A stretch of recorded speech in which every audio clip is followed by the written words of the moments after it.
The acting president. Joining us this morning is senior fellow at the Foundation for Defense Democracies, Behnam Ben Taleblu. Behnam, thank you for joining us this morning on Merit Street. Pleasure to be with you. Thank you so much. Thank you. So, okay, our first question, does this death now open the door for a more moderate leader, or do you think the pendulum could swing even farther to the radical side? Most unfortunately not. I think you're likely going to have the continuing contraction of the political space in Iran, unless we forget Raisi, the current president, who was just declared deceased a few hours ago in official Iranian media, was really the ultimate embodiment of, the authoritarian Islamist hard right inside of that country. And he's someone who has essentially failed upwards in his career, basically getting into these positions, not because of competence or capability, but because of loyalty and zeal. So Mohammad Mokhber is someone who is part or was part of the Raisi cabinet. Raisi's cabinet was the most sanctioned cabinet in the 45-year history of the Islamic Republic. So you're not likely going to see any changes anytime soon, and certainly not for the better.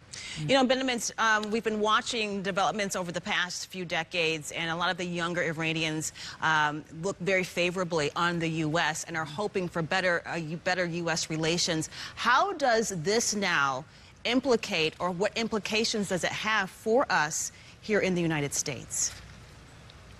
Well, I'm really glad you mentioned that point, because you couldn't have a bigger chasm in the Middle East between the state in Iran, which is Islamist and authoritarian, and the society in Iran, which is secular, nationalist, and looking to have a democratic future.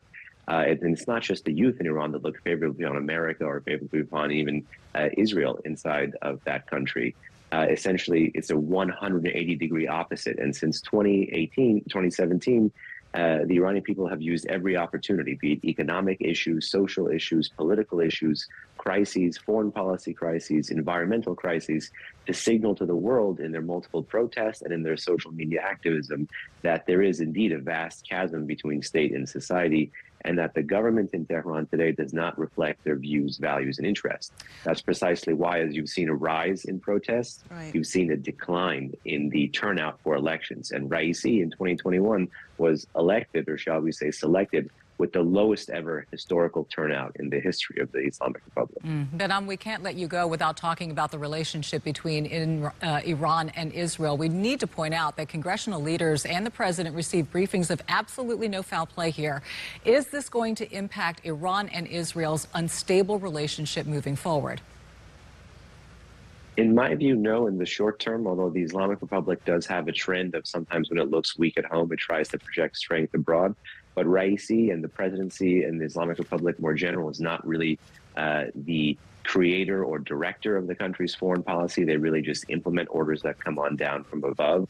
So unfortunately, with or without Raisi, this regime remains committed to being anti-America, anti-Israel, and you're likely to see more of the boom and bust cycle of violence that we've been seeing in the region since October 7th.